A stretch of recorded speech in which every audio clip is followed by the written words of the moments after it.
Hello students, BCom first year. कल हम लोग व्यापारिक पत्र की रूपरेखा के बारे में पढ़े थे और हमने आपको बताया था कि व्यापारिक पत्र क्या होते हैं, उसकी परिभाषा क्या है और उसका महत्व क्या है तथा व्यापारिक पत्र के महत्व के बारे में हम पढ़ा था। आज हम लोग व्यापारिक पत्र व्यवहार का उद्देश्य क्या होता है और एक अच्छे व्यापारिक पत्र के गुण क्या होते हैं, इसके बारे में हम लोग विस्तार से पढ़ेंगे। तो सबसे पहले व्यापारिक पत्र व्यवहार के उद्देश्य हमने ऊपर लिखा है। व्यापारिक पत्र के उद्देश्य, इसका व्यवहार के लिए व्यापारिक पत्र व्यवहार के उद्देश्य क्या उद्देश्य होता है, क्यों पत्र व्यवहार हम करते हैं, तो इसको हम अलग अलग पॉइंट के द्वारा, अलग अलग हेडिंग द्वारा समझ सकते हैं।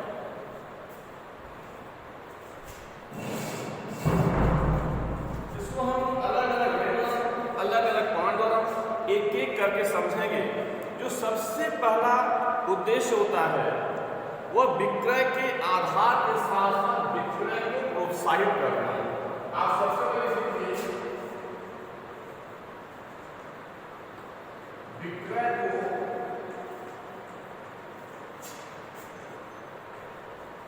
प्रोत्साहित करना। किसी भी विक्रेता या क्रेता के बीच में अगर बहुत दिन से कम्युनिकेशंस बंद है तो पत्रों के माध्यम से उसको शुरू कर सकता है और उसके यहाँ जो नई वस्तुएं आई हैं, जो नई चीजें आई हैं, उसका पत्र व्यवहार कर सकता है और अपने नई वस्तु के बारे में अपने क्रेताओं को, अपने ग्राहकों को जानकारी देता है। तो जो जानकारी देगा तो निश्चित रूप से ग्राहक के मन में कहीं न कहीं से उसके अंदर वस्तु को लेने की भावना जागृत होगी। इस तरीके से वह अपने विक्रय का प्रोत्साहन कर सकता है। दूसरा, नए ग्राहकों से संपर्क का आधार प्रस्तुत करना। नए ग्राहकों से संपर्क, चूंकि हर विक्रेता, हर बिजनेसमैन कुछ न कुछ सेल्समैन की नियुक्ति अलग अलग जगहों पर करता है। जैसे आप बुक के माध्यम से देख लीजिए कि अगर एक पब्लिशर है,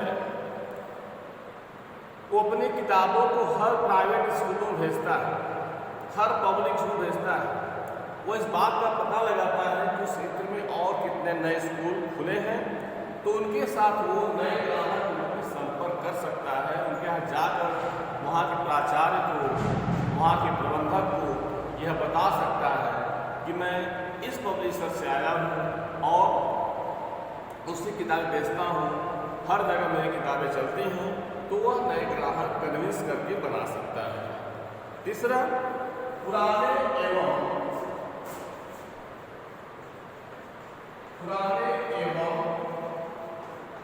खोए हुए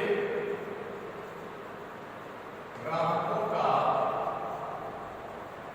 पता लगा। कभी कभी कुछ चीजें ऐसे होती हैं, कुछ बिजनेसमैन ऐसे होते हैं जो अपना व्यवसाय बंद कर देते हैं किसी की वजह से, तो वह एक समय के पश्चात फिर अपना काम शुरू करते हैं। हो सकता है कि आर्थिक स्थिति अच्छी न रही हो, कुछ दिन के लिए अपना व्यवसाय वो बंद कर दिए हो, लेकिन आज स्थिति अच्छी है, इकोनॉमिक कंडीशन अच्छी है और वो अपना पुराना व्यवसाय फिर शुरू कर रहे हैं। तो ऐसी स्थिति में हम पत्रों के माध्यम से पुराने एवं खोए हुए ग्राहक को पुनः ला सकते हैं। चौथा, विक्रय हेतु पूर्ण भूमिका तैयार करना। चौथा,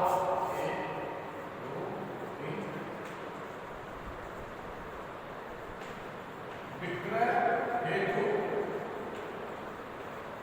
भूमिका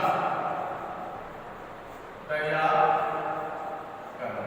हम जब भी किसी नई वस्तु को विक्रय करने के लिए जाते हैं तो सबसे पहले उसकी भूमिका बनाते हैं कि हम इसमें क्या नवीनता दिखलाएंगे, क्या नयापन दिखलाएंगे, कैसे हमारी वस्तुएं दूसरों से अलग है, कैसे हमारी वस्तुएं दूसरों से श्रेष्ठ है, इसके बारे में हम बताकर एक प्रकार की भूमिका तैयार करते हैं। नेक्स्ट, व्यापारियों के लिए प्रेरणा स्रोत।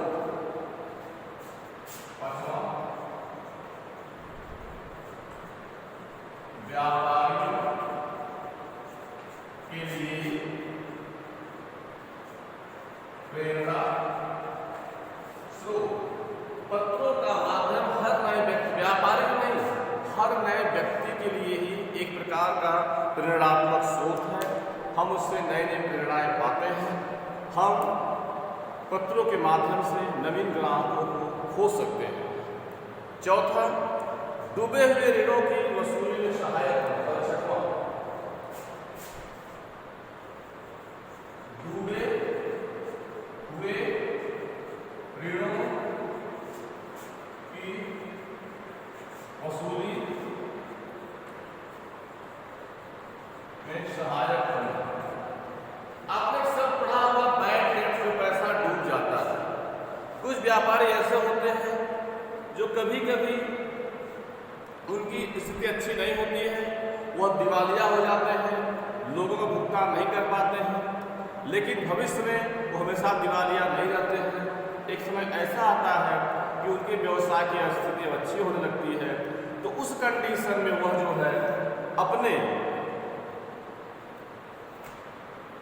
डूबे हुए ऋणों को पत्रों के माध्यम से याद दिला सकते हैं कि भाई कुछ दिन पहले आपकी स्थिति अच्छी नहीं थी, वर्तमान समय आपकी स्थिति अच्छी है, तो कृपया मेरे पुराने ऋणों का भुगतान कर दें। तो पत्रों के माध्यम से डूबे हुए ऋणों का, डूब गए पैसे को हम पुनः लेने में सहायता कर सकते हैं। नेक्स्ट, नए नए बाजार खोजना। नए नए बाजार खोजना। जैसे हमने कहा कि नए ग्राहक पता लगाते हैं, इसी तरीके से हम नए बाजार को खोज सकते हैं जहां हमारे वस्तु की बिक्री संभव होती है। तो पत्रों के माध्यम से हम अपने क्रेता से पूछ सकते हैं कि कहाँ पर नए नए बाजार खुल रहे हैं, हम वहां से पता कर सकते हैं। अगला, शिकायतों का उचित समाधान। शिकायतों का समाधान।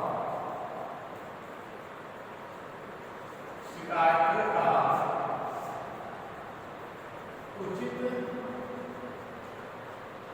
समाधान।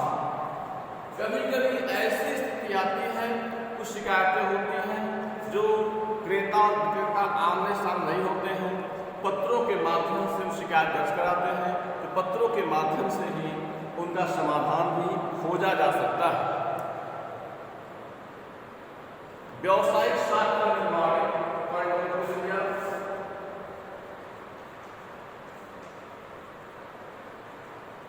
व्यावसायिक साख का निर्माण। साख क्रेडिट। कभी कभी अगर जेब में पैसे नहीं होते हैं लेकिन पत्र व्यवहार हमेशा चलता रहता है, तो पत्रों के माध्यम से हम अपनी गुडविल, हम अपनी क्रिएटिविटी, हम अपना एक रेपुटेशन विक्रेता का क्रेता के साथ और क्रेता का विक्रेता के साथ हो सकता है। तो इस प्रकार व्यापारिक व्यवहार का इन 9 उद्देश्य हमने आपको बताया और इसको आप लिख लीजिए।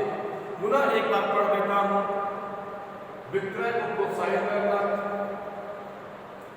नए ग्राहकों से संपर्क, पुराने एवं खोए हुए ग्राहकों का पता लगाना, विक्रय हेतु भूमिका तैयार करना, व्यापारियों के लिए प्रेरणा स्रोत, डूबे हुए ऋणों की वसूली में सहायक होना, नए बाजारों को खोजना, शिकायतों का उचित समाधान, व्यावसायिक साख का निर्माण। अब हम बताएंगे आपको एक अच्छे पत्र लेखक की क्या गुण होने चाहिए।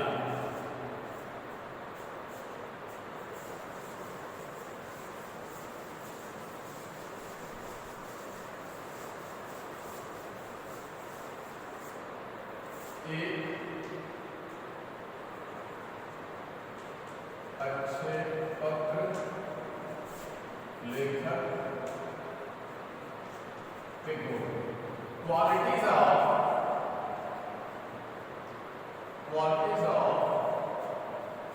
ए, क्या होगा? Qualities of a good letter writer. Good letter writer. एक पत्र लिखना बड़ा आसान काम हम लोग कहते हैं, लेकिन एक समय आता है जब पत्र लिखते हैं, कुछ चीज़ों को लिखने के बाद हमारी कलम रुक जाती है, हमें पूरा ज्ञान नहीं होना चाहता है। तो पत्र लिखते समय कुछ गुण का होना आवश्यक है। जैसे जो व्यक्ति ग्राहकों से मैत्रीपूर्ण और प्रभावी ढंग से कागज पर बातचीत कर सकता है, कंपनी के लिए अत्यंत मूल्यवान समझा जाएगा और उसकी निरंतर प्रगति होती रहती है। एक सेंटेंस आप नोट कर लें, वह व्यक्ति जो ग्राहकों से मैत्रीपूर्ण और प्रभावी ढंग से कागज पर बातचीत कर सकता है, वह कंपनी के लिए अत्यंत मूल्यवान हो सकता है। एक अच्छे पत्र व्यवहार के लिए, एक अच्छे पत्र लेखक के अंदर जिन गुणों का समावेश होना चाहिए उसे मैं संक्षेप में आपके सामने रखता हूं। पहला है भाषा का पूर्ण ज्ञान। पहला भाषा का पूर्ण ज्ञान। जिस भी भाषा में लिखते हैं, चाहे हिंदी भाषा में लिखते हैं, चाहे अंग्रेजी भाषा में लिखते हैं, चाहे तमिल भाषा में लिखते हैं, मलयालम में लिखते हैं, उस भाषा पर कमांड आपका होना चाहिए। दूसरा व्याकरण का पूर्ण ज्ञान, ग्रामर। दूसरा व्याकरण का पूर्ण ज्ञान, नॉलेज ऑफ ग्रामर। हर विषय में ग्रामर चलता है, हर विषय में व्याकरण है, चाहे हिंदी भाषा में हो, चाहे अंग्रेजी में हो, चाहे तमिल में हो, मलयालम हो, तेलुगु हो, हर भाषा में व्याकरण ज्ञान चलता है। तो व्याकरण जब ज्ञान रहेगा, कहाँ पर कॉमा का प्रयोग करना है, कहाँ फुल स्टॉप का प्रयोग करना है, कहाँ अर्धविराम लगाना है, फिर उसमें कुछ चीज़ों को हम जोड़ते हैं मुहावरों के माध्यम से, तो अपनी बातों को हम व्याकरण पूर्ण ज्ञान होना चाहिए। नेक्स्ट विस्तृत शब्द भंडार। शब्द भंडार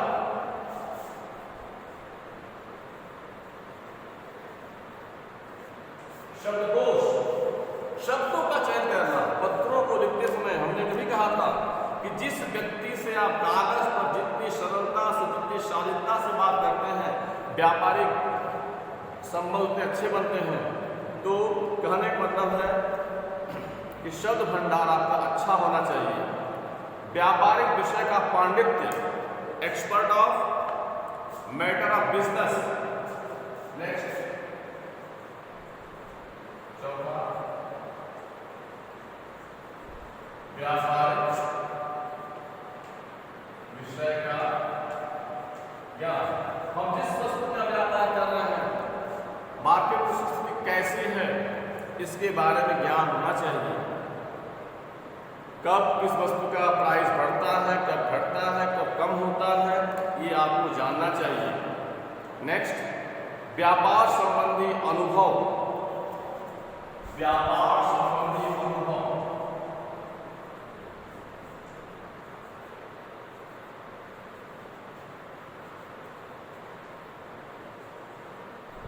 अगर व्यवसाय का अनुभव नहीं है तो पत्र माध्यम आप करिए।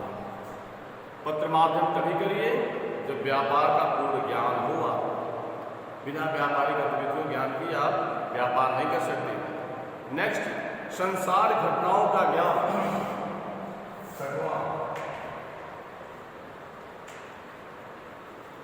संसार की घटनाओं का ज्ञान। जैसा जानते हैं हिंदुस्तान में इस समय बड़ी महामारी चल रही कोरोना, और इसमें कुछ वस्तुएं कभी बढ़ते हैं कभी घटते हैं। संसार के लिए दिन प्रतिदिन होने वाली साधारण घटनाओं का ज्ञान होना आवश्यक है, क्योंकि इन घटनाओं ज्ञान न होने से विचार संकुचित होता है, अधूरे एवं अव्यवहारिक होंगे और अस्पष्टता की झलक दिखाई देगी। नेक्स्ट, लेखन शैली।